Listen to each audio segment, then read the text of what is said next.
start of play. Okay. Good afternoon and welcome to beautiful Sydney.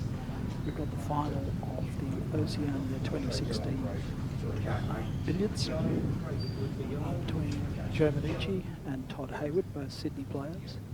And the referee for today's event is Roger Davey from South Australia. My name's Peter Tankard and I'll be joined shortly in commentary by Dave Pitt from Melbourne, and we'll talk you through the first hour or so of play until relief arrives. Todd and Joe are both long-time competitors and friends, it would be fair to say as well. And we've got a real contrast in styles here. Joe Minici's won the string for break.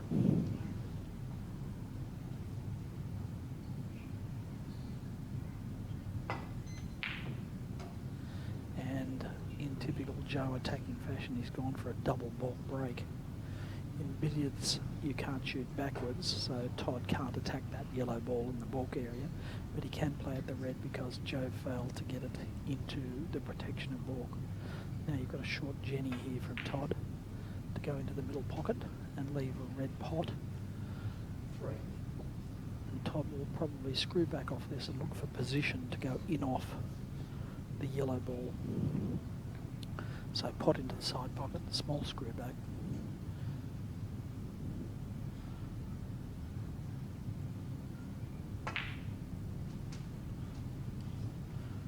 Three and three.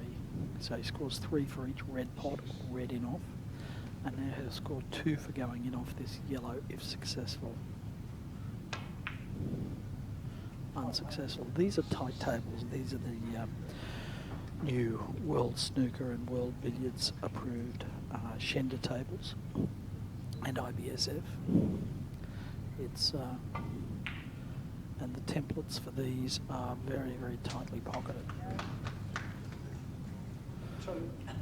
Joe's playing the yellow ball and each player has their own colour of cue ball.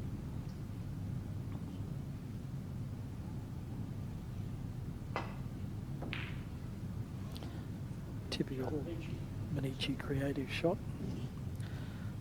And that's what is going to be the contrast in styles today, as Todd is a very classical billiards player.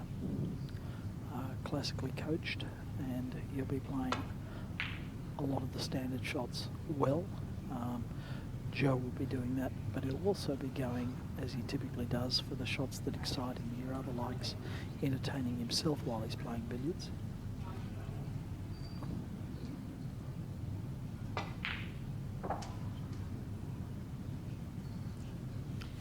He's tried to bring these balls together to create multiple scoring opportunities.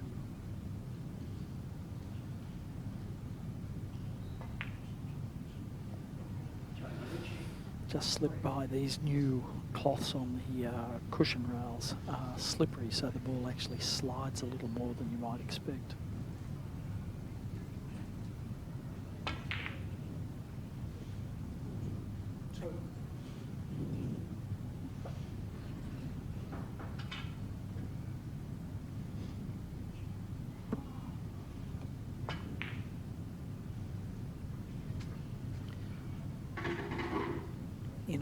In off the red. Ideally that red would have been higher up the table for Todd to come down and make an easy cannon and push the red back over the bag. So now he's probably left with a red pot. Got the cannon as a bonus. 7. And the red's come quite nicely for him there. He can just play a little delicate screwing off, push the red out into the middle of the table.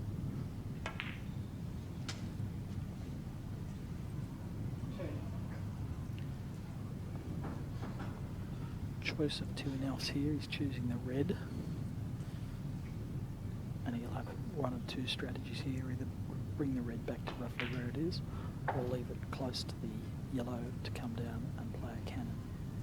He's chosen the latter option. Now it'll be red towards the bag, red towards the on your screen the bottom right hand pocket, and the white down towards the billiard spot. The purpose of that is to keep the balls close together, because the red will always come back up onto the same place after it's potted.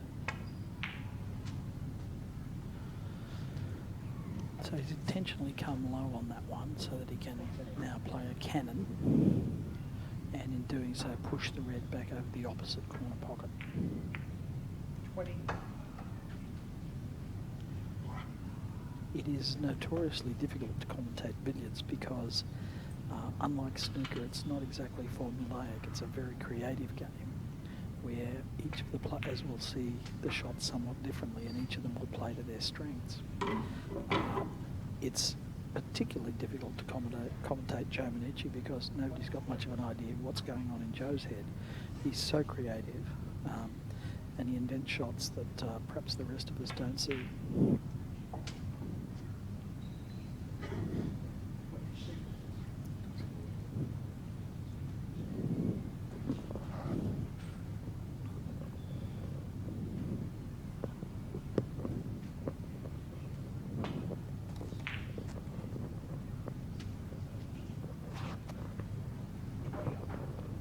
This is a 3-hour final, so it's going to be a test of endurance as much as ability. Concentration's going to be the key. 5 shot there, pot red and a cannon. So he scores 5 points for scoring two shots there. I'm joined in commentary by Jason Colebrook, the Grand Poobah himself, the president of the newly formed Billiards Supporters organisation, billiardsaustralia.com. Go to the website and have a look. Thanks, Peter. I'm sorry I'm a little bit late. No worries, I was holding the fort. Jason's been a very well organised and well-run tournament. It has been a very good tournament. Congratulations to Frank Dewins and Barry Jones for putting on a well-organised, well-scheduled event. Condition of the tables has been very good, I think. These new shenders have been a bit of a challenge for everyone, but at least it's an equal challenge. Yes, there's been a variety of tables used during the event, and you can never have perfect conditions unless someone's going to bring 13 new tables with 13 new cloths into the venue, which our sport very rarely has the budget for. Yes.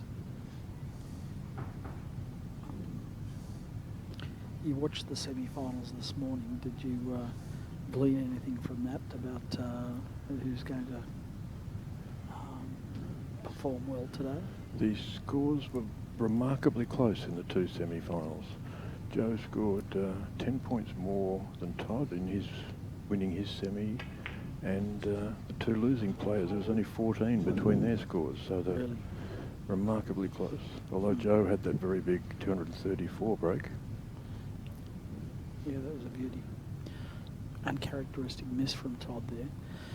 Talking to Todd before the match, he said that their games often formed a bit of a pattern, which is that Todd tended to get away a bit early on Joe. Joe takes a little bit longer to settle normally into these matches. But over 3 hours, that's not going to make a whole lot of difference. I think the biggest difference is Joe's capacity to make a big break. Joe made a 439 in Sydney interclub competition this year, his personal best in competition. And it shows that he's still at the top of his game and well capable of sticking in a big one to any opponent. Further, I think Joe's not overawed by this kind of level of competition, but nor is Todd. They've both been here before. Joe does have the runs on the board. He's won 3 Australian championships and he's won an Oceania championship. Yes. Todd hasn't won a major event, but he's a very, very consistent player. Yes. Runner-up in this event in Albury 4 years ago. Yes. I'm sorry, 2 years ago. 2 years ago. And Joe was the runner-up last year, so as Todd explained to me, both of them lost to Matt Bolton, who isn't here this year, so today is really to determine who's the second best loser, in Todd's words. I don't see it that way. I think you can only play the guys that turn up. And you have to compete at your best, no matter who's here. But there's no doubt that the tournament is missing a couple of famous names. It's missing perhaps 3 of the top 5 players in Australia, being Steve Mifsud, David Collins and the great Matt Bolton. And no New Zealanders this year. And New Zealand has greetings to our cousins across the Tasman. New Zealand has some fantastic players over there in Gary Oliver, the great character Wayne Carey, Paul Stocker. Hello to Wayne, if you're listening. I expect Yeah, you g'day, probably Wayne. are. That's right. Well, you definitely will be. And Grant Hayward Grant is Hayward, another the great player. No up-and-coming relation star. to Todd Hayward. No relation at all. Except that they're both very consistent.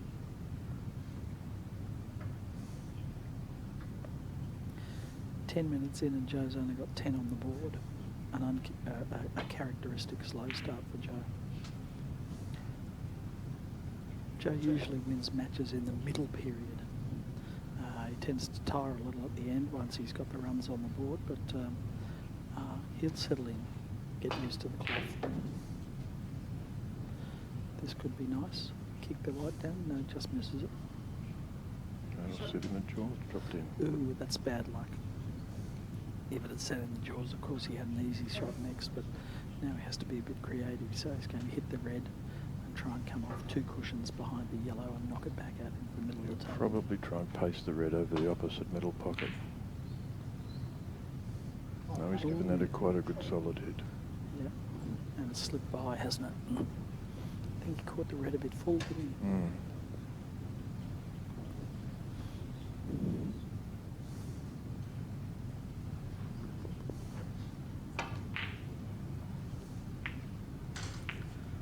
We thought we might have had a newcomer in the final based on experiences through the week.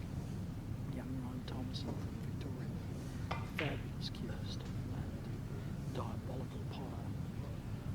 And he managed to knock off some very experienced billiards players through sheer potting ability. He did. He was probably 2 off the spot and 1 off the blue, 2 off the spot, 1 off the blue. Got called for this limitation of billiards of 15 hazards and a minimum of 10. And a hazard is either a pot or a non. And he got called for that numerous times in his matches. Yes, with his solid potting game, he defeated one player who's not sitting very far away from me right now. That's right. In fact, Joe, in the group stages, he defeated Joe, much to everybody's surprise.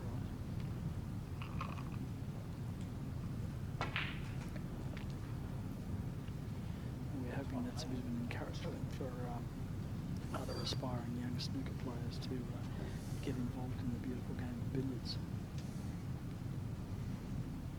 Yes, he's only 21, Ryan. This is the first year he's not been able to play in the under-21 championship, but he's a very promising snooker player. His father is the Australian national coach for snooker, was a former professional in the UK, and Ryan's very keen. Ryan's been over in the UK recently, mixing with the likes of Neil Robertson and Vinnie Calabrese. How did he go over there? Did he play tournaments? Or? I don't think so, but I think he enjoyed his time and he learnt plenty. He also attended an academy in Thailand last year, before the Oceania Academy was set up in Adelaide. And he came back from Thailand absolutely full of confidence and self-belief. Yeah. Oh, awful flipped it. Now he's left an interesting situation here. That white, his cue ball stuck to the top rail is in classical top of the table position. If Joe can manipulate the red into a potable position, which he's trying to do here, almost, not quite, then Joe has the potential to score very heavily. That one's a drop cannon. He's had to move the white, unfortunately, but to bring the red around into a potable position. These pots along the top rail are very, very difficult on these tables. So instead of that, he's played the run through and off. An easier shot because you can apply side, which will make it biting off the far jaw.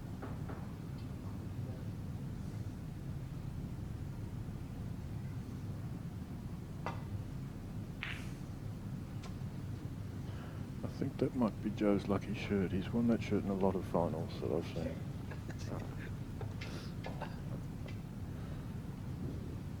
You know, he's deeply superstitious as well. Yes. He's one of 2 players in Australia that believe that they are the reincarnation of Walter Lindrum.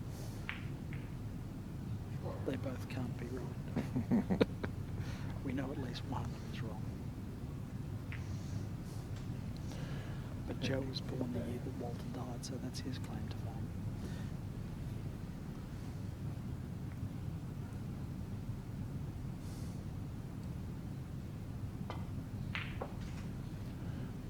If anyone listening doesn't know Joe and you see him at an event, if you have any questions about billiards, ask him, but allow about 20 minutes for the answer.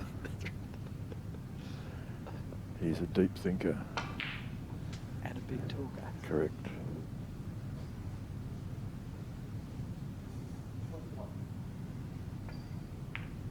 He notoriously turns up for his competition matches seconds before the bell goes, and sometimes a little after. Yeah, this is what's called sort of a vague floating white. He's got his opponent's ball, what's called in the box. So he does an opportunity to develop this into perfect postman's knock or floating white within 2 or 3 shots. We'll be hoping here to knock the white back into the box. The box is a theoretical imaginary space around the red spot. Yes, up to 10 inches either side of the red spot and down to the top rail. And when it's in the old numbers. In the old numbers. Yeah.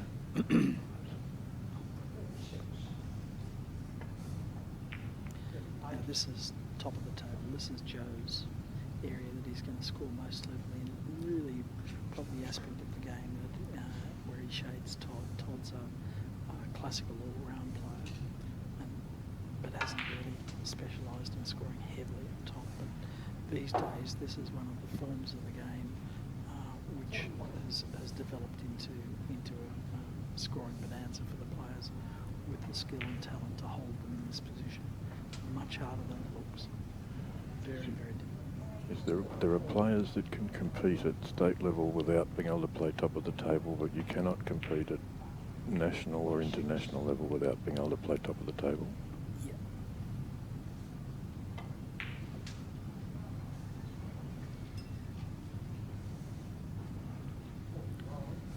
So Jason, disappointed that the Victorian didn't make the final?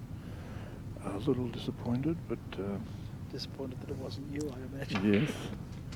But there are 2 Billiards Australia members playing off in the final, so we're delighted with that. Australia referee as well. Correct.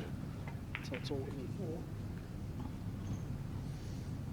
Probably need a little bit of check to hold this off the cushion, or we may go back onto the other side of the table. I know it's a very nice shot. So you just kind of come down and just poke that red and make the little cannon. And put it into a potable position. And he's really trying to just repeat the same motions all the time. And it can become quite hypnotic for the spectators.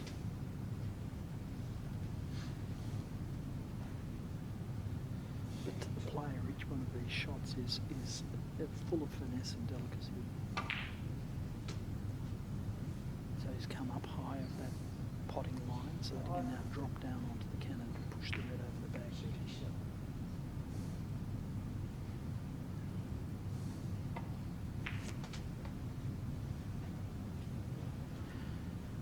You'll see Joe actively working too to keep his own cue ball off the side cushions. So he'll do that by having superb judgment of pace. Joe's one of the few players you would see use a loop bridge in that situation there. Yeah, it's very unusual. He likes to play it for delicate screw shots. He thinks it gives him more control and the cue doesn't get away from him. And he actually can snatch at the cue and grab it so that it doesn't fall through too far, especially on tight little shots. Stun run through there to create that nice angle to come down again and drop onto the white, push the red over the bag yet again. Now he's having to do all this because there's a limitation of 2 pots off the billiard spot. If you could just park on that spot and pot the ball all day, he'd be capable of doing that. But because of that limitation of 2, he has to punctuate it with a cannon.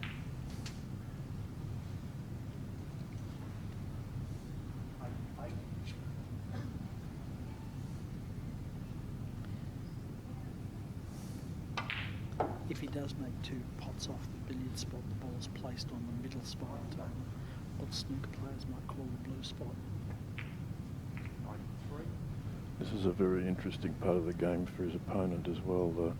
Todd would know that Joe could miss the next shot, or Joe could be doing this for another 20 minutes.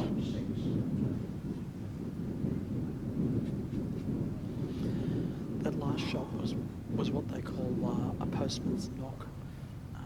Shot where he traps the white on the top rail, comes down and doesn't like the white, and has been forced to move He the might white risk there. smother here. No, Well, he's that's got okay. the opportunity for a little thick run through, loop bridge again, Yep. so you get that nice soft touch. Oh, that's so cool. He's coming on the outside of the white ball to leave the red there. But it's a wide thing, so he might elect to play the in off and bring it up to the middle, or can he hold it for the pot? No, he's left it for a drop cannon. And you might explain what a drop cannon is, Jason. Drop cannon comes from you hit the object ball quite thick, and you cue ball, you're hoping to just drop onto the second ball. You're trying to not sort of give that second ball too much of a thump, so he's kept it in what we call the box, or in top of the table position. Tricky little pot along the rail here. Look at that scoreboard ticking over now.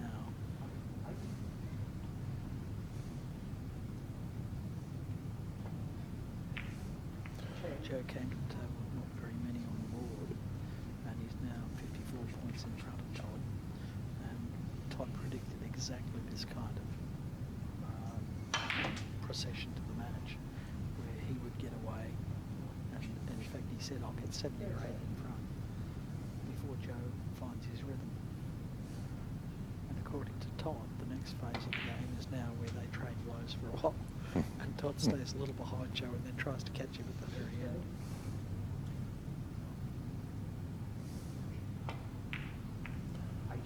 This has been a very typical tournament for Joe. He lost an early match. Yeah. He didn't make 100 break in his first couple of days. He made 182 yesterday, 234 this morning. Yeah. He likes the pointy end. He does. And I think he likes the crowd too. Loves it. Loves it. He is above all an entertainer. Part of the time, players, purists might criticise Joe's approach. Shots like that. That where was he's an just so unusual shot. creative. Yeah, very unusual. It's such an easy red pot. And, He'll have to play thick run through here and try and double that white ball back behind the spot. Has it worked? Needs a kiss. And he Not might, quite, he's lost it a bit here, but it'll come off the rail. he may need to use his extension here. That's a You'll see Joe play right-handed, left-handed, one-handed, rather than use the rests. And here he goes now. He's totally outside it. His eyes aren't open cute. And he thinks he knows where it is. But this is the shot. paid the price for being a Paid little the bit price for careless. being- Yeah, but that's Joe. I mean, he's looking to. I've talked to him about it, and he said, "Well, I get bored. I need to entertain myself." So he sets himself little challenges. Sometimes that drives the purists nuts because he's just got so much talent. I said, "Well, why don't you play the standard shots?" He said, "Well, I like playing my shots." It's the great thing about billiards is it's full of personalities, mostly eccentrics, and that's a good thing.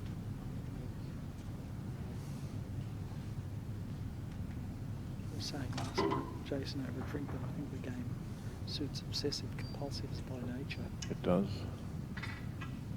You want the balls neatly placed in certain positions on the table, and you want to keep them there.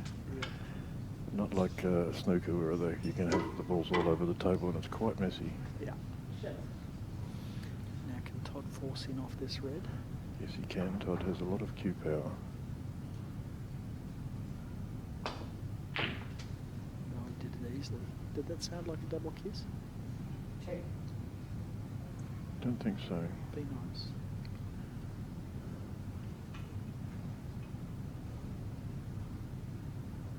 Billiards players are constantly looking for the standard half ball angle, which is a full connection on the cue ball, or it's really a half ball connection on the cue ball, and it throws at a very consistent angle, so their eyes are always attuned to looking for that half ball angle. Little bonus there. Yes, that's a good lucky result for him. Now he scores 5 for that shot because it's gone off the red first and scored a cannon. So he's gone in off the red and scored a cannon, so he gets 5. One thing viewers might find interesting, Todd has a very nice cue action, but he stands up ever so slightly as he strikes the ball. It's unusual. It's not a nervous jump up that you'll see some players do. When we get him in frame again, you'll see he just gradually his head rises as he plays the shot. I think he's always done that, hasn't he? Yes, and it was more pronounced when he was younger. It certainly doesn't seem to affect his cueing in any way. Now, I guess Todd's probably in his mid to late 40s now. Considered young as a billiards player. It's a 20-year apprenticeship, they say, to be a billiards player, although Ryan Thomason obviously didn't get that memo. Tankard was another one that wasn't told. You're not He allowed wasn't to told win a that, world no. championship when you're 19. No, you can't do that, because for the rest of us, it's taken a lifetime to learn what we know. But Todd was a bit of a child prodigy. But one of the great things about billiards is that you can make literally lifelong friends and continue to play the game. In fact, I was talking to Todd after he was runner-up in the Oceania 2 years ago, and he beat Steve Mifsud, who's a fabulous billiards player, in the semi-final. I said, "Well done, Todd." And he said, "It's the first time in 29 years I've beaten him." Now, you cannot name another sport where you have competitors at the top level playing against each other for nearly 3 decades, and that's not unusual.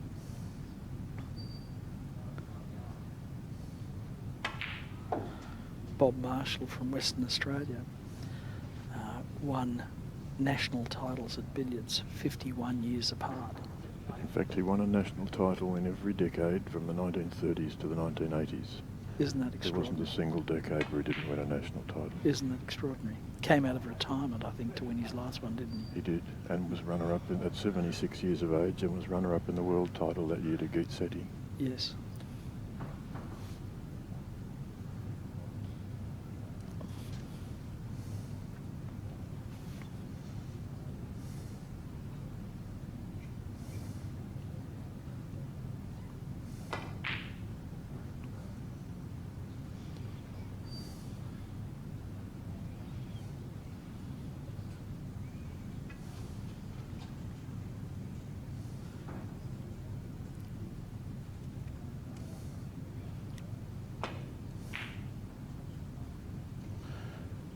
People listening to this will have missed out on one treat. Had Todd not made the final, he was going to do some commentating, and he does some very good impersonations. Yeah, that's Personalities, all the players.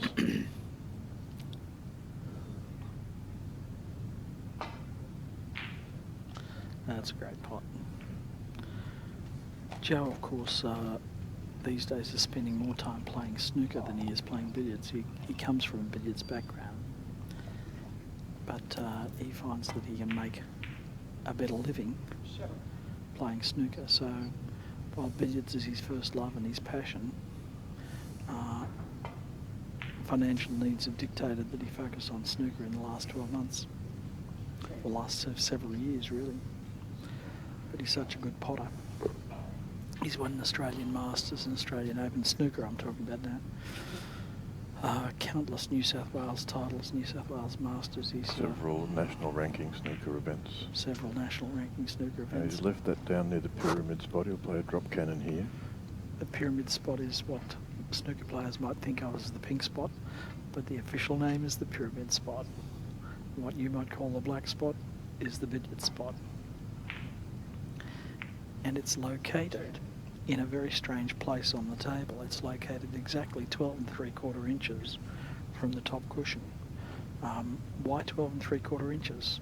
It must seem random if you're a snooker player, but if you're a billiards player, you know that it's the intersection of two half-ball lines on the table.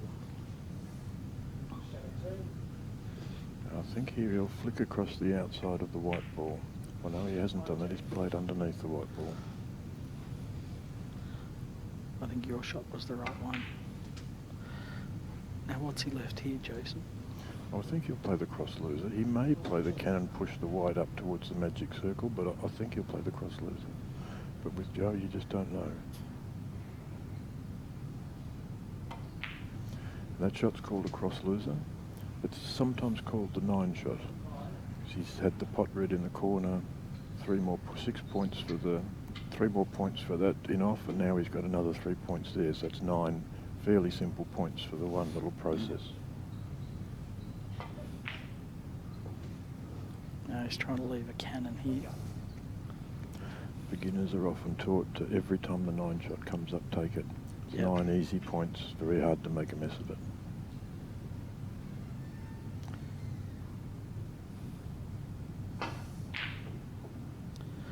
Tried to double strength that one, A bring it little in bit and too out of ball. firm.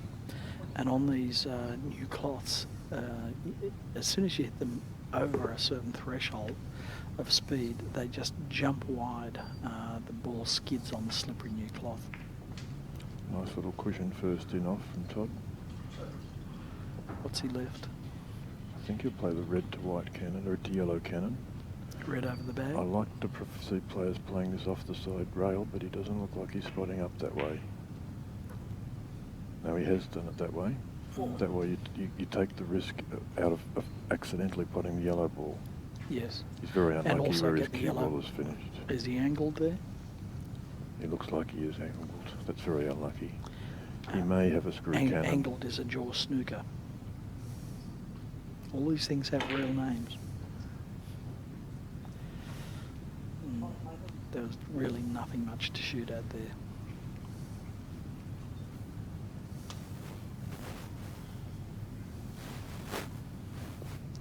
In off the red, push the red towards the white, back into May balk put and it back. into balk and out. Yeah, I think that's what I hard meant. to tell Yeah. from our angle. Yep. Hit that quite thick, so he's kept the red down that side of the table. Hit it very thick, just dodged the double kiss. Now he's got two choice of half balls here. He's got in off the red and in off the white.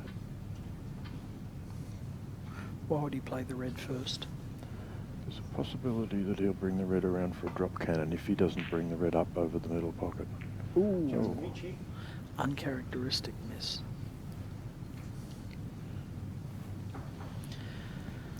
Todd would like to have a forcer off the yellow, but it looks very wide.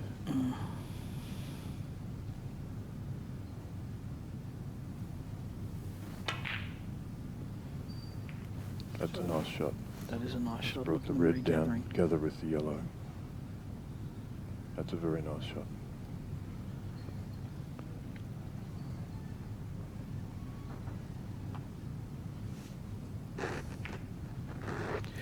Oh, that's unlucky. He's tried to just flick the red, and unfortunately he's missed it, and he's left top of the table for Joe.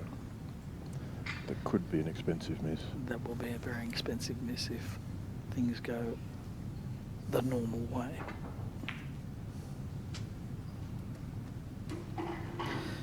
Bit low on that red, but that's okay. He'll play up above the line of pot and then you come down He and has drop played onto a that too cannon. softly. Oh yeah. A Far too little softly. stun here, flick across the red and double the white back behind the spot, or just above the spot. That's workable. He could still develop this into top of the table in 4 or 5 shots. The key is getting to the other side of the white ball, isn't it? And yes, with a bit nice little angle. So that's a little cannon here. the red off the cushion and leave himself an easy pot red. And now in potting the red, he's on the other side of the white and he can push the white Yes. back towards the spot. And that's the key to how you gather that one. Ooh, didn't see it that way. No, he was a little bit thin on the red. He just couldn't quite hold it. Mm. So repeat the process. Thick cannon, push the red over it. Ooh, gone wide. If he can play a thin cannon here and catch the top side of the red, he can get back atop again. 17. Well, that's worked out rather nicely. You can develop the red pot and make the cannon very easily from there. 19.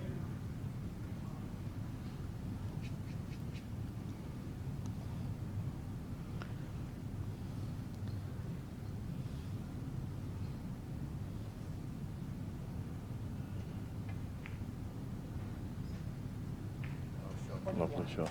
Lovely Beautiful place. control. Beautiful control. And Dan Lynch from CueballTV did a lovely job of switching camera angles there so that we can see Dan exactly does a what's great going job for Q Oh, Sports he in does Australia. fantastic. It's fantastic for the game. It's been a great and I'm not innovation. just saying that because he's sitting right next to us. He's just saying because he bought you a beer earlier. It's almost landed on the cushion, but he should be able to force in off it.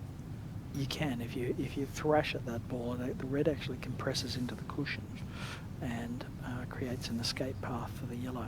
So just bash at it and it goes in. Oh, that could have been a tad unlucky unless the red Didn't comes want that further kiss. across. No, it hasn't. I think Now we we get may to see a see- forcing shot here, or possibly a soft screw. Well, we get to see some Joe creativity at work. Yeah, but tried the softer screw, just over-screwed it a little bit. And a bonus. Billiards players hate potting the opponent's ball, not because it's considered ungentlemanly, that's a I myth. think he's hit that too hard, Peter. Three for a red, anything off the red is 3 points. Anything off 2 2 points. points. But it doesn't come back. That's, that's a the bad problem. mistake there. He's brought that out of balk and he's left his ball behind the spot. Yes, So now Todd has the opportunity to play he's top left of the classic table. top of the table position. He's hit that a little bit too soft, Todd, but he'll play this cannon with the top cushion with a little bit of... Left-hand side. Yes. Check side, we would say. Push the red up towards the spot. Maybe overhit a little. He's gone a fraction past the spot. You want to keep that opponent's ball below the spot, closer to the cushion rail closest to us. Several ways to play this. I would expect him to play a thick cannon off the red. He could play it several ways. No, he's played it the other way. That was probably the worst way to play it. He's ended up with not too much cross cannon. Nice shot, Todd. Well done. Now the 9 shot I mentioned before, he'll play that here. He'll roll that red Red in and pot. leave himself near the corner pocket. That's 3. There it is. And the in off across the table will be 6, and he'll have the red sitting over the middle pocket. What Jason called the cross loser before. It's a standard half ball shot. Just rolls it and it goes in, and it parks somewhere near the middle pocket for either a pot or a further in off. So 3-6-9.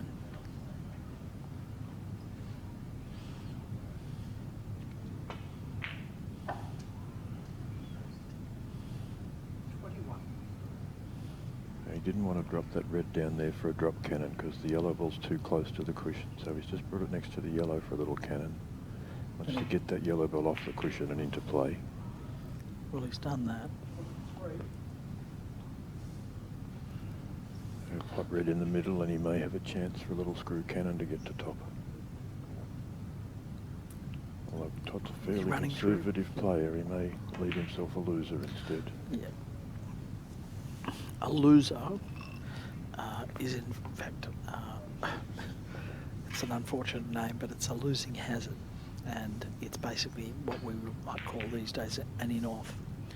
But originally when billiards was developed, there were 2 different games. One of them was called the winning game, and the winning game was all about potting the target ball. and the so-called losing game, which was all about making your ball go into the pocket after hitting the other ball. And even today, in-offs by billiards players are still called losers, long losers, short losers. He's going to need his extension here. I don't think he'll play a Joe-style left-handed cut. No, nothing one-handed, nothing upside down.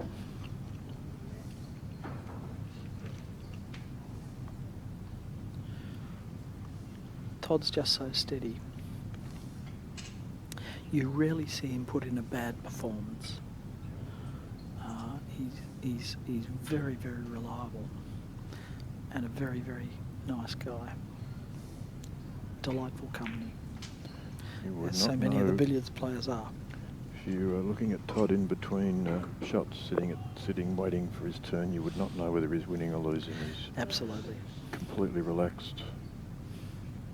Doesn't complain if he has a good run or a bad run or a bit of bad luck or. Yep.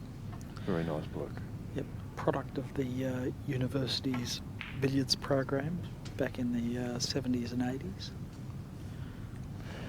Now he's still in the position he was from the other side of the table. That yellow's too close to the cushion. So he's going to have to develop it over the course of 2 or 3 shots if he can. Thinks he can get there in one. So, yellow cushion red, is that the way you'd play it? There's a lot of side. Not enough side. Not enough side. It's easy for us sitting here, isn't it? Yeah, absolutely. Joe may pop wide and balk here. He would prefer not to. No, he's going to try a very flamboyant shot. Up off the top cushion and down off the white ball. For the in-off. He has to hit this 24 feet and it has to be he's just miscued right. it. Miscued it. The referee, Roger Davey, from South Australia, didn't even wait for the balls to stop before he called foul. It was just never going to make it.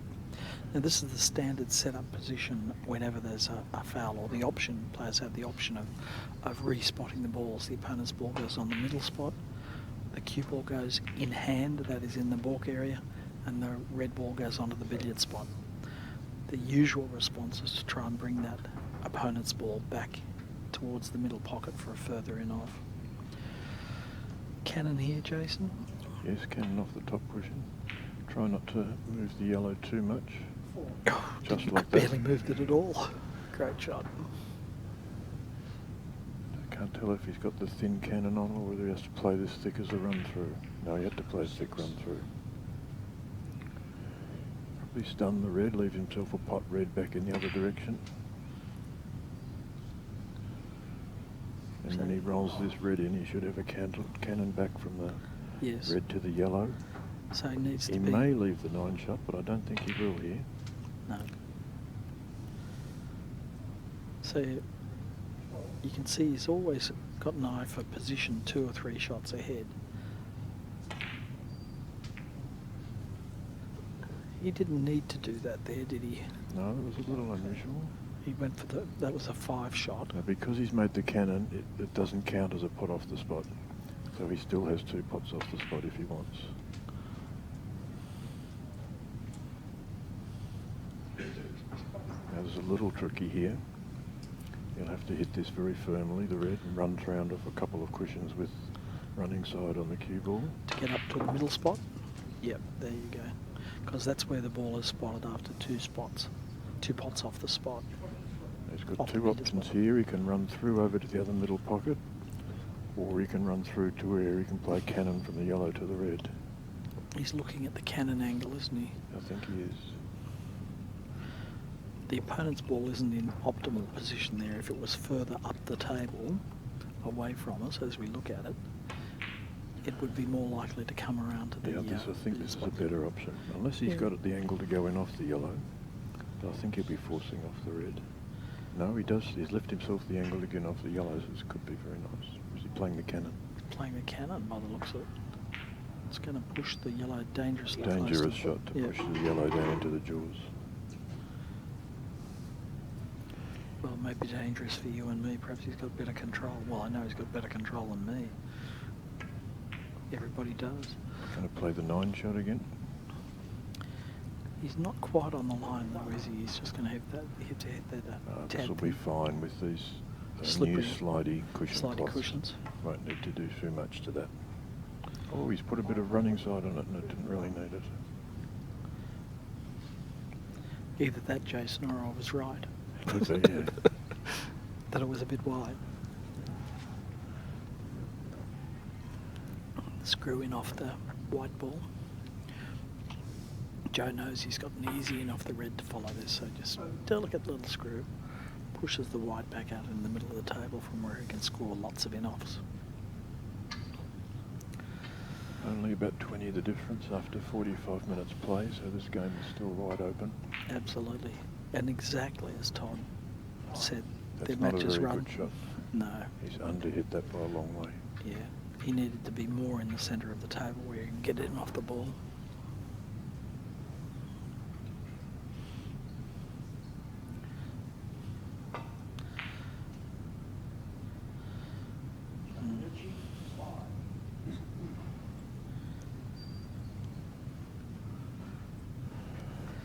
Joe complains that because he's been playing so much snooker, he's lost the kind of visual, imaginary half-ball lights. Oh, unbelievable. Around the back.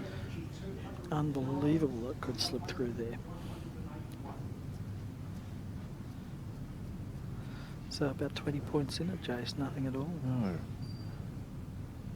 Looks like Joe's playing a screw Stun cannon.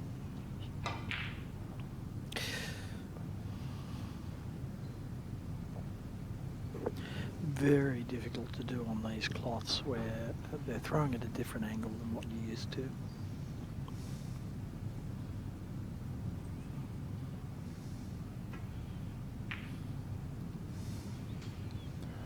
Especially this event, the players are now playing on brand new 30-ounce cloth.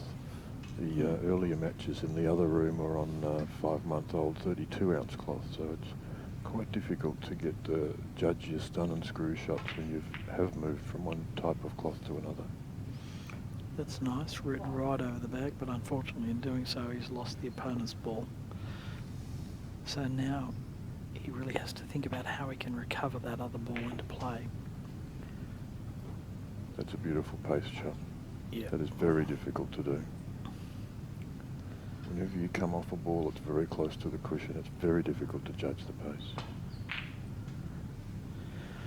So back out into the middle of the table. So how do you recover this, Jason? The one method is you get the red right back close to the balk line and put it in the middle pocket to leave yourself an angle off that ball and balk. The other method is that you pot it into a middle pocket and run down to the billiard spot, pot it twice off the billiard spot and leave yourself a cannon for when the red goes up to the middle spot. Does he play the screw cannon or the short Jenny here? I think Todd will Short play. Jenny.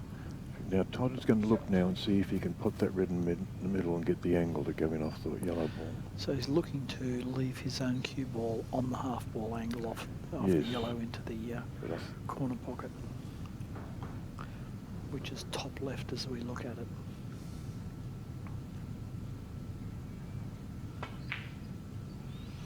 It's quite a difficult putt, but that was the way to recover the yellow.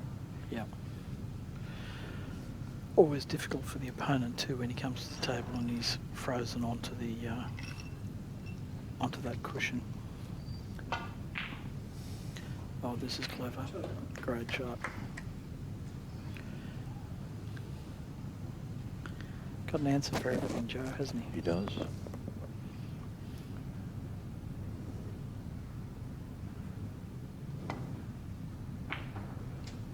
Previous shot Joe plays, I don't know whether Mad Mac from Victoria is listening to this, but he would have said 2 chances here. He'd be going off if he misses the cannon.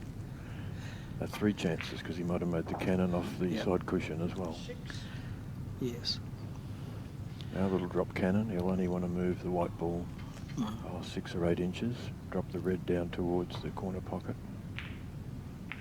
Oh, he's made a liar out of me, he's given that white ball a fair thump, but it's very nice. When you say Mad Mac, you're referring to Mac Rinkowitz. Mac Rinkowitz. And he's not mad at all, he's a genius. He does refer to himself as Mad Max, so it's I know he does. acceptable. I know he does. I know he does. And I know he's a good friend. But if you've read his books, he is so insightful. We've been encouraging the English translation, but it hasn't come out so far. That's right. It's written in what we might call pigeon Polish. It's a fascinating read. Yeah, Mac uses a Z where most of us use an S. Yes. Cueball is spelled Q-B-A-L-L. Yep. We regularly exchange emails, and his emails are written in the same language. Yes. One of the happy band of eccentrics, of which I'm proud to be one.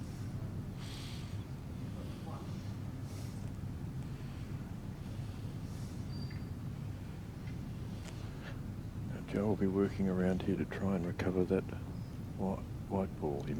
Looks like he may be playing the cannon now. Is he screwing it off? He's overscrewed again. That's going to happen. A couple of shots in the last 5 minutes where he's just overscrewed. Yeah. What's he left? As long as he hasn't lined them up, i.e. in a straight line, then Todd can run through and create something here. Yeah. It's a 5-shot. That's a 5-shot. Red ball. Now, he would like to pot the red, but unfortunately that would have him bridging over the yellow, which is quite difficult. He may have a look at the thin in off the red. Oh, I think he's almost sitting the half ball line, isn't he? That's a good shot.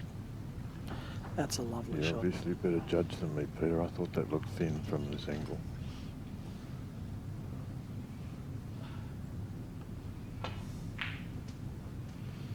Red back out in the middle of the table. That gives him choices as to which pocket to go in off. He's a very good long loser player, Todd. This is called a long loser.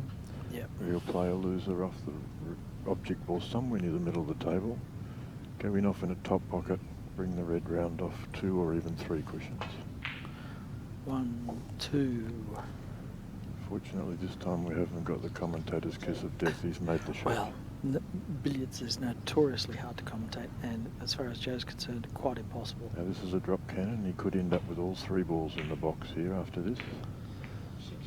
16. He's a little bit unlucky. He's got a cover here. He may have a run through cannon with check side off that running side off that cushion. Yeah, enough side to run along there and catch up with the red. Yep. Todd quite likes running through these rather than playing the pot. He's got a very positive cue action, and that's what you need. You need to be able to hit that ball high and follow through to create enough forward momentum for the ball to carry on. He's got a half ball in off the yellow here, and he'll hope to be leaving a drop cannon after it. No, he's going to bring it up into the middle, so it'll be a long loser.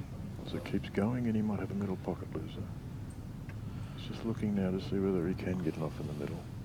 I don't think he can. So long losers into one of these top pockets that are closest to us. And hoping to leave a drop cannon again. It can be confusing for... Another good long loser. Yeah. Now this is a classic drop cannon position where the balls will regroup on the top cushion after he makes the cannon. You'd hope to knock that red towards the left-hand top pocket and leave the white in the box, the yellow in the box. Oh, yep. Pretty good. Yellow ball's a little bit high of the spot, but he can manipulate it back.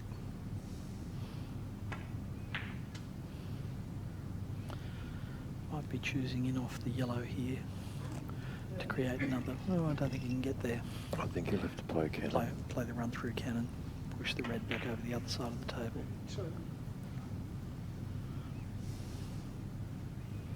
See, Todd's doing what we're telling him. Joe never does. A couple of ways he can play this in. Left himself a little bit low on the red. He may go up towards the middle pocket. Now he's playing the run through cannon again. Just made it before the balls caught up with each other.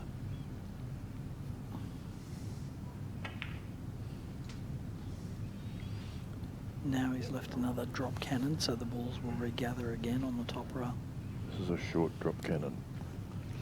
These are easier to get, but they're more prone for leaving little smothers and ugly leaves. Like that. Just like that. He's doing exactly what we tell him, even when it's the wrong thing.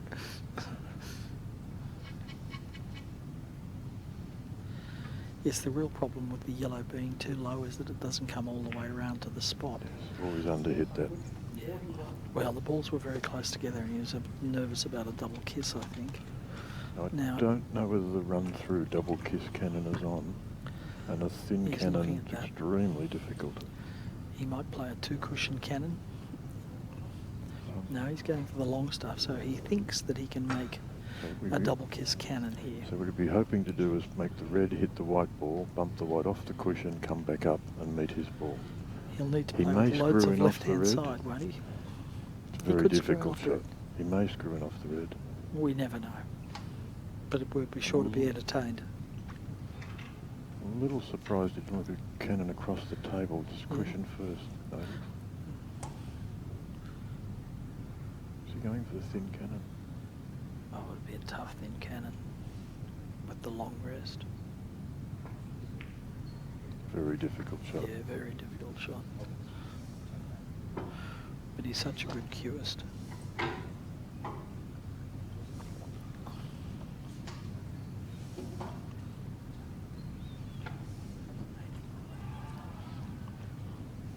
Very close match. It's a nice confident pot. Yep.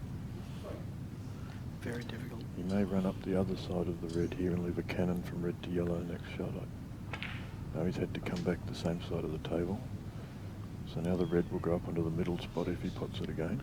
The centre spot, I beg your pardon.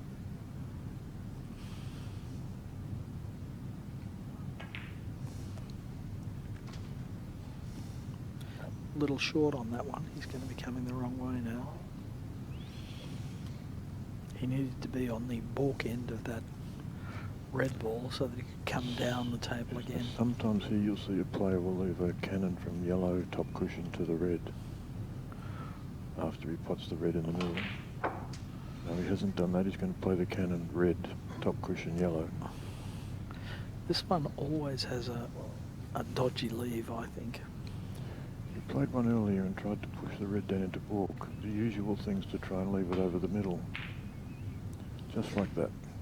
Just underhit that slightly, but he may have a forcing in off yellow or a screw stun cannon. No, he's going to take on the red. Maybe in off the red. Yeah. Well, that had the merit of regathering the balls together. So he spots it wide. Now he'd be playing off the cushion with the left-hand side. He has to be careful that the slide on these new cushions doesn't make his ball slip below the red here. Good shot. He's got the opportunity to have In a off little the bit of a red. lead if he can keep going here. Yeah. Now, we're at the 2-hour mark, 2 hours left. According to Todd's game plan, this is about where he needs to be. He said if he can keep pace with Joe in the middle section, then he can try and assault at the end.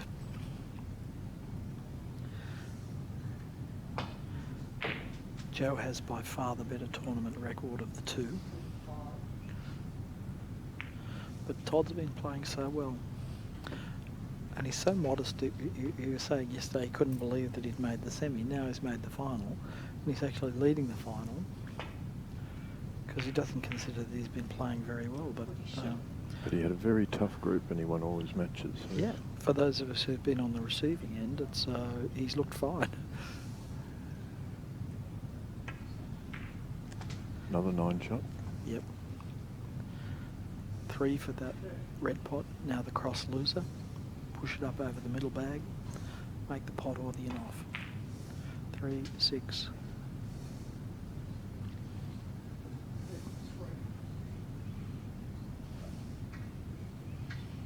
He's going to go off for yellow. Well, Bob Marshall always used to say you play the back ball first. Yes, the ball that's furthest from you. because He'd love to have a little in off the yellow in the side pocket here. It It's might have rolled slipped just too by. far for him. he's looking at it. Might still be on for the run through in off. He decides not, so now it's a stun red pot to leave it in off the yellow.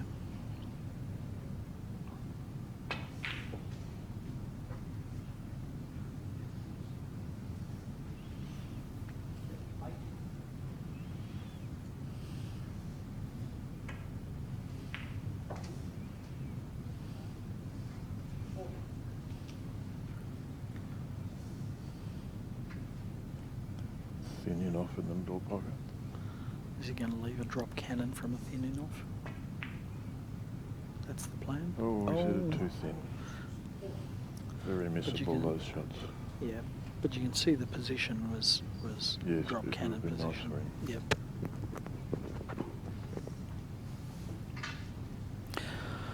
Forcing in off the red.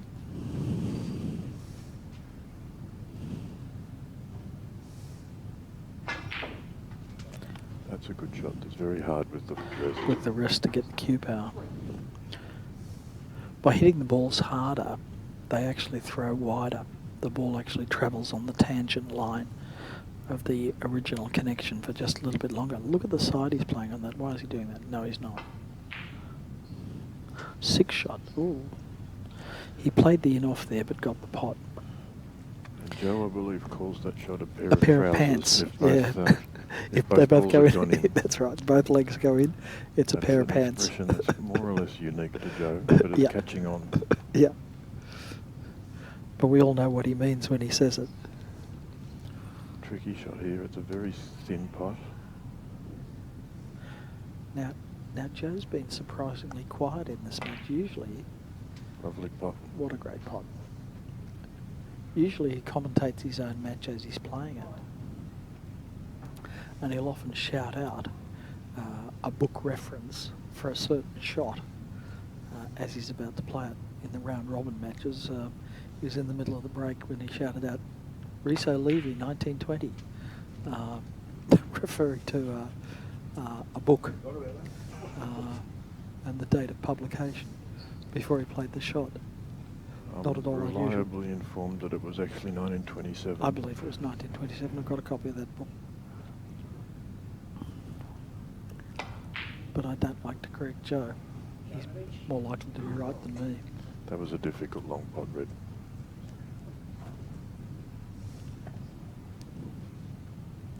He looks like he's left Todd very little angle here. Yeah. Todd will be hoping to run through that ball, not pot the yellow, and have his ball played No, he's safe. played a safety. You see very little safety in billiards, which is one of the reasons why many of us enjoy the game. Yeah. Joe is an avid collector of all things billiards. And has Lovely try. a cue collection which must number in the, I'm going to say more than 1,000 now. He seldom plays with the same cue. That's a lot of timber. He seldom plays with the same cue more That's a than nice top a couple shot. of tournaments. And he falls in and out of love with them very quickly. I was talking to Charlie DeGura before the match started, and he said that Joe had bought, in a 6-month period, he'd bought from him more than 150 cues in a 6 or 7 month period. That's a lot of cues. That's a lot of cues. How many do you own, Jason? 2. I have my cue and I have one for guests if guests come over for a game.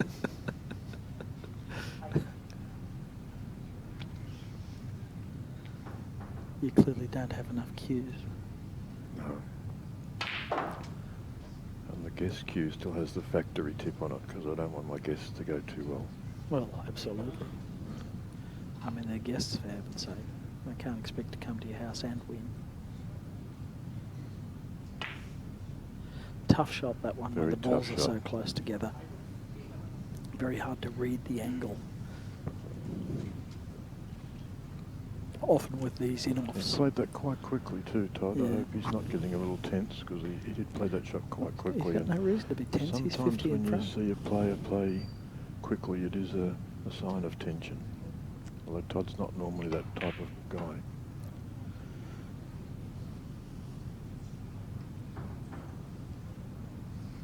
I know if I'm in a close game and you blink and miss my shot, it's definitely a sign of tension.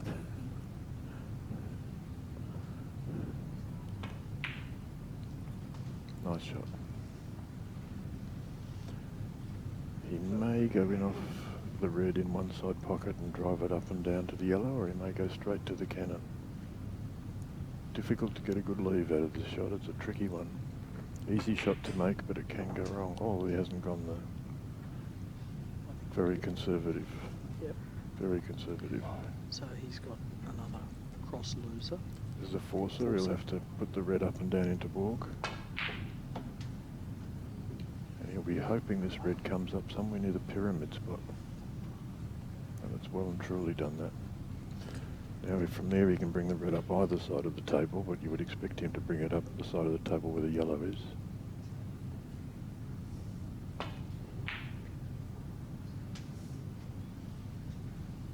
It could have been a bit firmer, but it's workable. He's probably Now hoped he's to got- play a thick middle pocket loser and bring the red up closer to the yellow. Yeah, so it's just off this top cushion once, and then ideally the red right beside the yellow. That'll be nice. That'll be nice. 14. Get up. This is This is where it's a very difficult shot to control.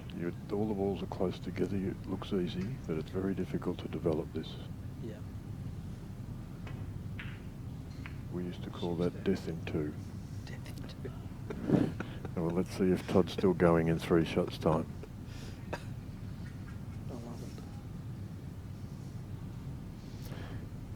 We've learned a little since we called in death in two, but it still is frequently death in two. Yeah.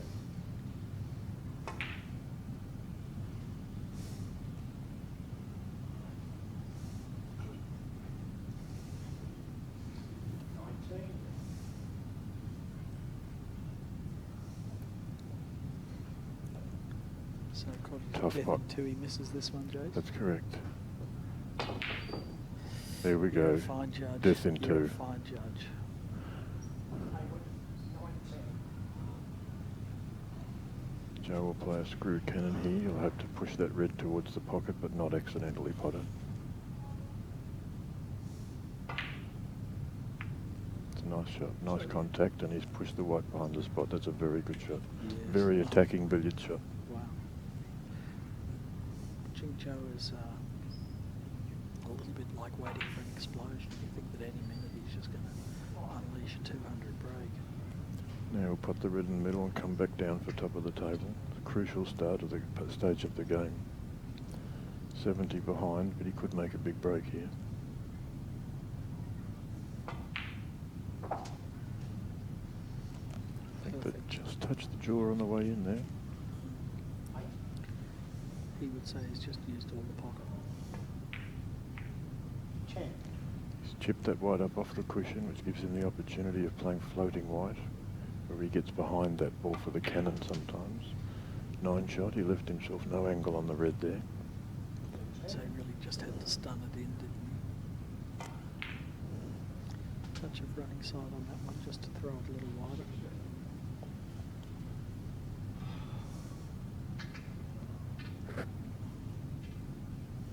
Most billiards players would play another mid-pocket loser, but Joe's just as likely to try and pot red. Such a good potter. Oh, that's a bad miss. That's a He'll be for Joe. disappointed with that. Yeah. Especially where the opponent's ball is positioned. He would have expected a big break off that. So he'll be in there beating himself up at the moment.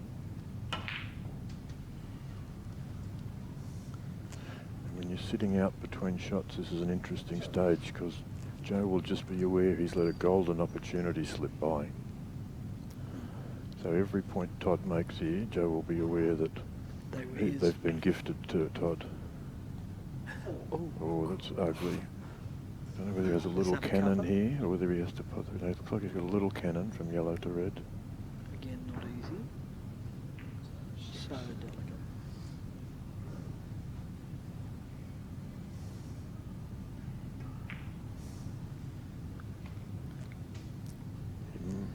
Hit that very softly. He may be going to screw in off the yellow and put it around He 3 is. cushions in and out of book. That was the only logical reason for that. It's going to finish a little bit too close to the side cushion for him. He'll have a cannon yellow top cushion onto the red, and you really hope to just get a nice drop on the red. It's quite a difficult shot to get a good result. Oh, too much running side, and he slipped right behind it. So Joe wasn't punished too severely for his bad miss and the For his transgression. yes. Oh, that's good control. A lot of snooker players, when they come to billiards for the first time, are amazed at just how softly some of the balls are hit from time to time. I guess that's one of the attractions about billiards, is that there's a full repertoire of shots. In snooker, you would never ever play a full-blooded topspin shot. You might play a full-blooded stun or screw shot, but you would never hit maximum power with topspin in any other cue sport, English billiards.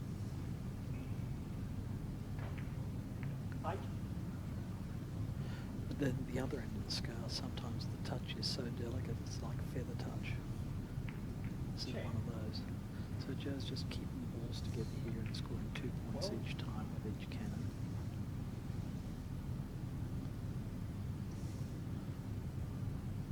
Screw back. It's a nice angle to look at that shot too. Yeah. Thank you, Dan. Lovely job. Strong Side running nice. side there to get a nice drop onto the red. Leave a nice angle. So we've all been playing in the last 3 years or so with these spotted cue balls, which are really done for both the players' enjoyment, but also for the spectators to help understand the intricacies and delicacy of the spins that are on the ball. There are a lot of shots in billiards where there's spins inside applied because we're trying to score with the cue ball. It's been a great development, I think, and Yes, I don't know anyone who doesn't enjoy them. Yeah.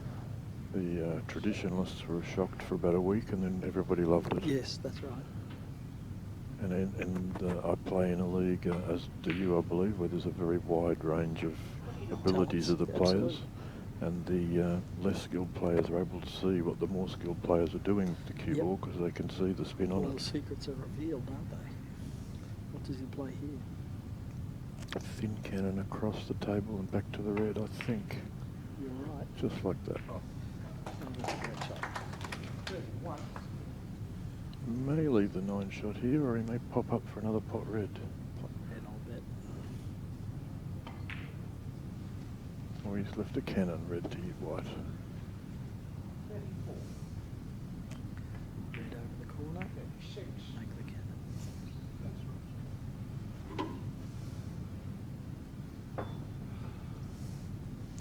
Now that he has the white up near the pyramid spot, the traditionalists would definitely play the 3-6-9 here, but Joe doesn't always play that way. No. But he has in He this has this occasion. time. You'll see his left him stop just a touch low there, so we'll play this one with just a touch of running side. Left-hand side in this case. Correct, yeah, not a difficult shot on these new cloths.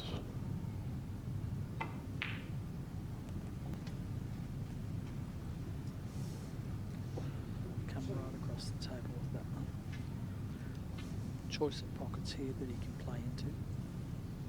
The white's in the middle of the table, so he can play that into either pocket. Perfect position there. Could have gone off either ball into both sides of the table. It's what you want in billiards. Give yourself options.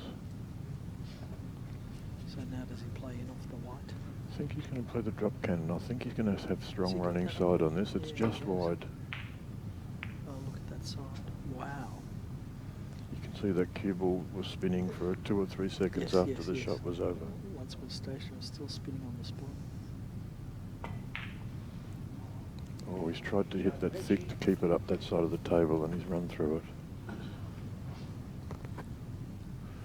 Neither player will be particularly happy with their form so far in the final.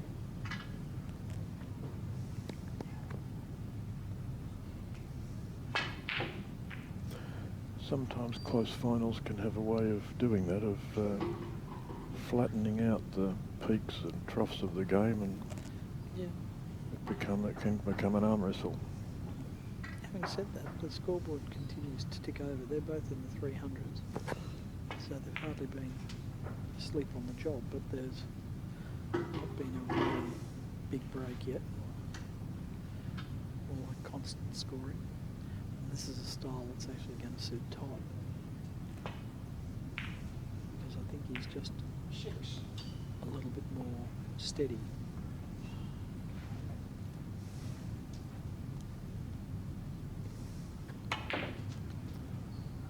Referee for this match is Roger Davey from South Australia. Roger's done a terrific job. We've hardly ever had him blocking our camera view, Yes. which is very difficult to do. One of the camera angles is right where the referee normally stands. So Roger's doing a terrific job.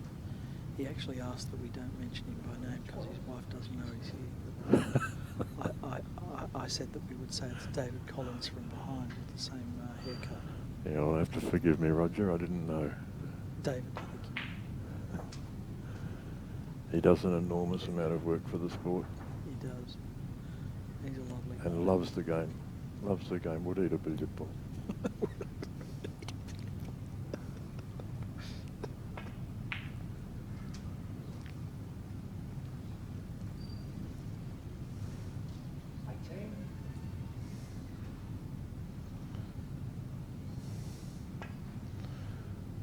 Referees are the unsung heroes of our sport. They put in long hours. They get very little reward. They don't get paid for these events. They get their accommodation and meal allowances. They pay their own way to get here. They pay their own airfares.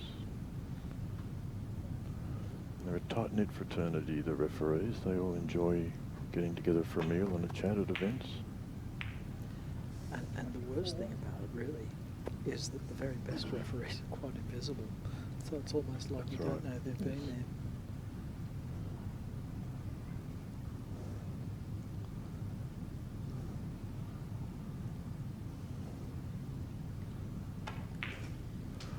Not making any inferences about this particular referee, but the average age of the referees here would probably be 70 or older. Older, I would have thought. So we do need to develop some more referees. There's one referee here at this event who's 87, and it's an outstanding effort to be still refereeing the game at 87. It's an outstanding effort to be upright. Todd's 50 ahead again, and he's got the balls in nice position. This is classical billiards where he's just playing a repeating mid-pocket loser. Now it looks like he's setting for a pot to come down to play a little at the top. I think he's going it off again. Oh, you're right. And this is a very good style of play to develop. He, if he left that red a little bit short, he could have played the drop cannon. If he left it a little bit farther where he has now, he can pot it. But he could play as many of those middle pocket losers as he likes, consistent with the 15 limit. He's going to pop that red and come down. That's a very risky shot, and that's worked out beautifully. Oh no, he's just flicked the white. That was a very risky shot to come behind that and up the other side of the table, and he's paid the price. Nice little cannon off the top cushion here, and he's got them He back. wants to hit yellow first here, doesn't he? To lead that. Well Yes. done. I was very surprised to see Todd play that way. But red in the Well, middle. yeah. Oh, I thought you meant that last shot. No. Todd's not slavish about top of the table. He's really an open player. Players who are perhaps more specialist at top, like Michael Pearson, like Joe Minici, will go to extraordinary lengths with side and screw and stun to stay at the top, because that's their scoring zone. But Todd's very comfortable in open play. Makes most of his breaks with a combination of pots and in-offs and cannons. And it's a very attractive style of playing what we might call classical billiards. Jason was referring to the limitation of hazards. They're saying within the limitation of 15 hazards, a hazard is either a pot or in and off, i.e. any scoring shot except a cannon. And because some players developed a great expertise at going in off, like the great George Gray, back in the 1910s, I think, could effectively play that in off the middle, in off into the middle pocket endlessly. I think he scored 1,500 points, i.e. 500 consecutive shots before they started to limit those repetitive shots. But the game has a bit of a history of specialist players who developed one section of the game to a point where the rules have had to be amended to limit those kinds of be careful here that you said you didn't want that yellow to hit that red. Worked out It okay hasn't because finished the too bad, but it could yellows have, come into a playable position. It's always a risk if you let the two object balls kiss that you really don't have control over where they're going to go. Thin cannon. Oh, he's very lucky there. lucky. He's left himself a nice in off the yellow. Red's out in the middle of the table, so that's in play.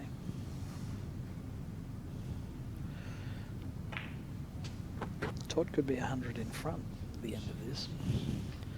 No, I don't think he was expecting to be in that position. Looks like this might be fairly thick enough. He may have to play this quite thick with a bit of check side. Check side in this case is right hand side on the cue ball. Yep. That's going to slide past the middle pocket. So he's left himself a cannon here.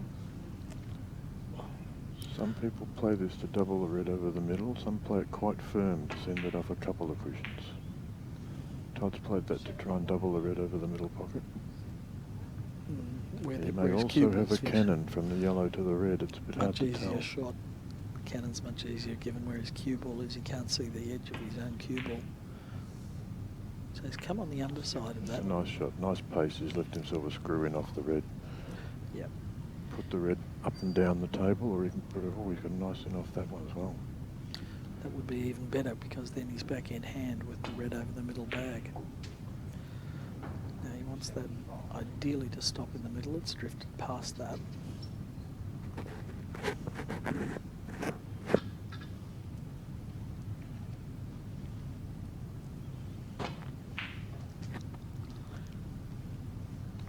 Nice pace. Lovely pace. He's really got the pace of these tables better than Joe has now, hasn't he? That spot where the yellow is one of the more difficult spots to recover it back into play. Well, to recover it well back into play, certainly. He's got to get on the I won't be surprised to see him play a few reds. He's left that a little bit short. Well, he's still got the cannon. Double the red across the table to the corner. This is a difficult shot. Yes, it is. A lot of check side, very thick. Oh, beautiful shot. Hope that red doesn't drop in for him. Beautiful. He's still got that yellow. If he's got enough yellow now, he'll take it to move it off that cushion.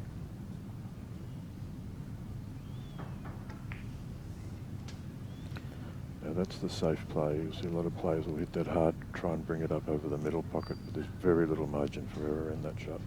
Todd's played the safe shot.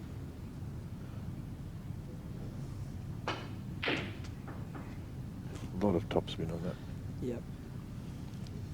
Yes, he played that intentionally to try and hug onto that rail and either leave a red pot or, as he's left here, the cross loser. He'll have to either hit this a little thin or with a little check side. Just off the rail. Nice shot. I think he hit that a little bit thin. Yeah, he did, just a little bit thin. May pop the red and leave it in off the yellow here. Yep.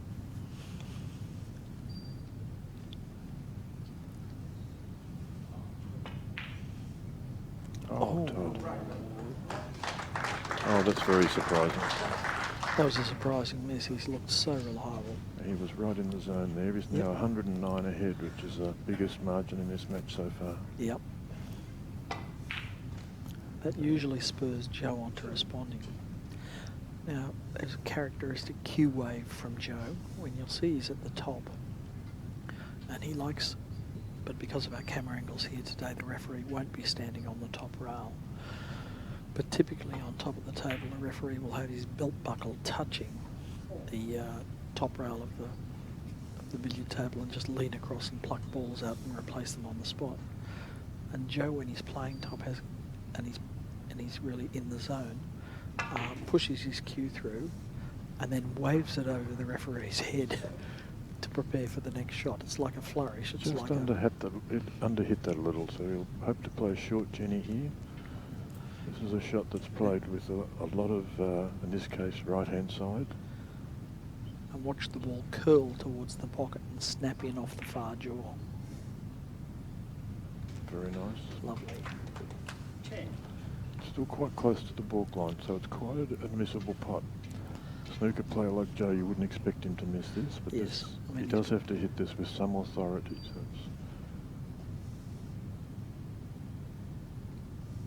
So and he has missed that. No, you would not expect him to miss that. You would not. He'd get that 9.5 times out of 10.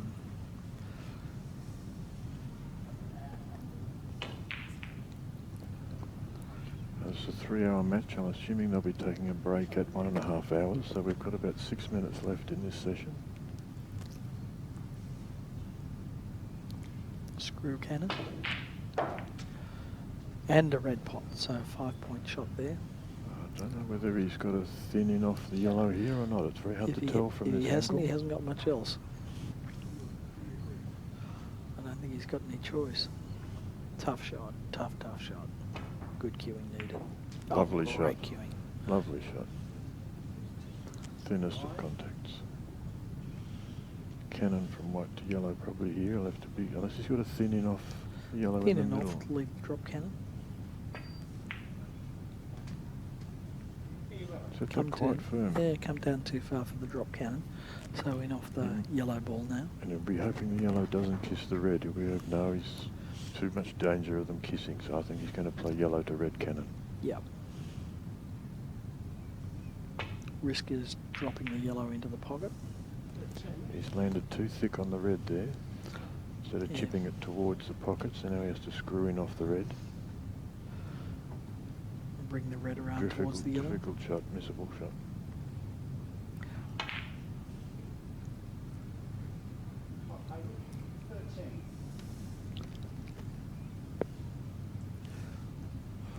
He's doing exactly what we're telling him to do. We just have to tell him for them to go in.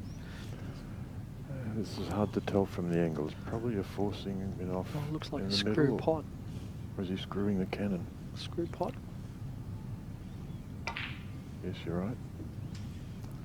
Left himself on the half ball line. Should play in off the red here and bring it up past the middle spot, the centre spot.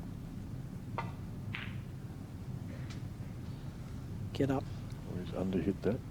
Play a cannon here from red to white, hopefully off the side cushion, which removes the chance of accidentally potting the white. And also makes it easy to push that red ball over the bag. It does. He's gone very thin on that. A good result out of that. It wasn't Good a great result, was contact, it? but he's No. got an easy cannon. And it wasn't nice cueing either. He flourished the cue at the end there. 10. Gentle in off the red to leave the red near the bag. No, Yes. it's Joe Minici. That's right. Left the drop cannon. A dangerous shot. Oh, that's right. Joe will play it He his does way. seem to have the pace of these tables now.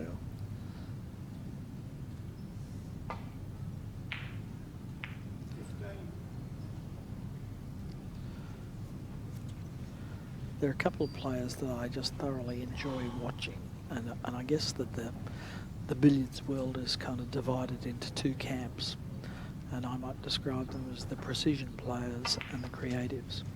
And amongst the creatives, I would say Peter Gilchrist, David Corsia, Joe Minici. Impossible to commentate, but just such a delight to watch. You can actually see the way their mind works, hear the gears turning over in the brain. You don't understand it, but you appreciate it. It's just wonderful. Corsier in particular is just extraordinary to watch. Yeah, some of the players like Mike Russell and Pankaj Jadvani, it's a shock when they miss. Yeah. Well, they're some in the players- precision camp, and in Correct. Australia, I would say Matt Bolton. Some players is like Joe, with the flamboyant shots he plays, it's a shock that they don't miss more often. exactly. But they're very good Exactly at what right. they do. Exactly right. But Michael Pearson is amongst that precision group of players, and it appears that when you look at the results, that precision is outranking creativity. Hit that one a little bit hard there. Probably play a screw cannon here, white to red. Possibly play a gathering cannon to leave them all near the pyramid spot. 28. That kiss hasn't worked out too badly for him. No, that's still okay. May off in the corner here.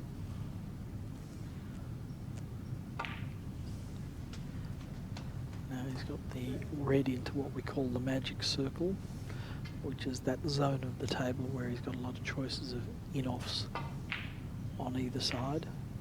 But Joe's elected to go straight to gathering the balls on the top rail If into this his cannon favourite works scoring out zone. well, he could have a good result. Looks just a little bit wide for that. He's thinking about the pot as well.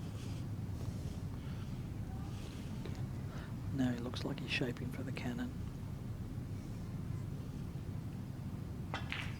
No, No, it's on the pot.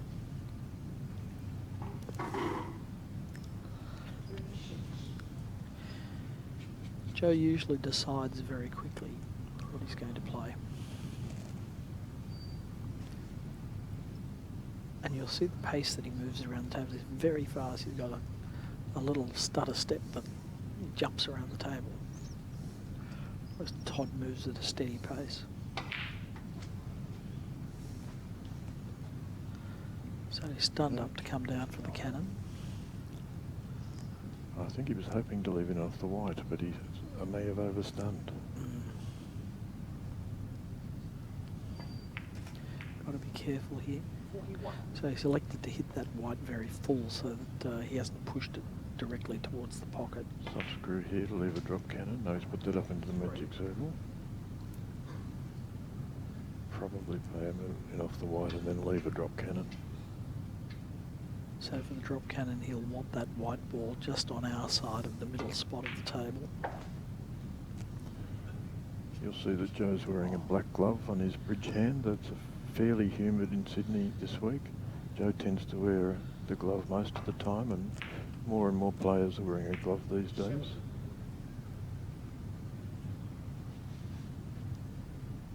Some 20 years ago, you would never have seen a billiard player wearing a glove. Times change. Times change. We wouldn't have seen Not spots mu- on the balls. Not much in the billiards world, No. in fairness. It's Lovely pot. what a great pot. Now this he's is got him at top of the table. Yeah. We've gone past the 1 hour 30. I'm not sure what they're doing about the break. 52.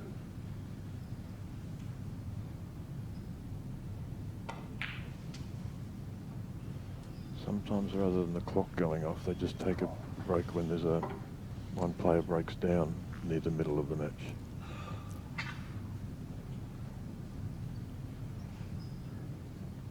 Is the break mandated? Do they have to? Is it in all tournaments of 3-hour finals? Usually, yeah, it's very rare to play a 3 hour session. Sometimes you see a 2.5 hour session without a break. In the semi-finals today that were 2.5, they both were offered a 5-minute break round about the middle of the match. Right. You would normally expect a 15 or minute or half-hour break in the middle of this match. That was Slid by. quite a thump.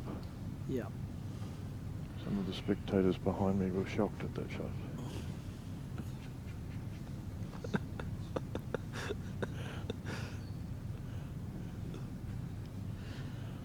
Joe's using some lovely hair product, I've noticed.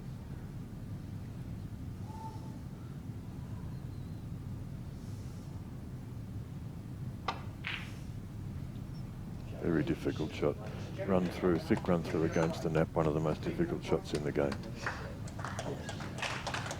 Okay, brief break now. We'll be back with you shortly.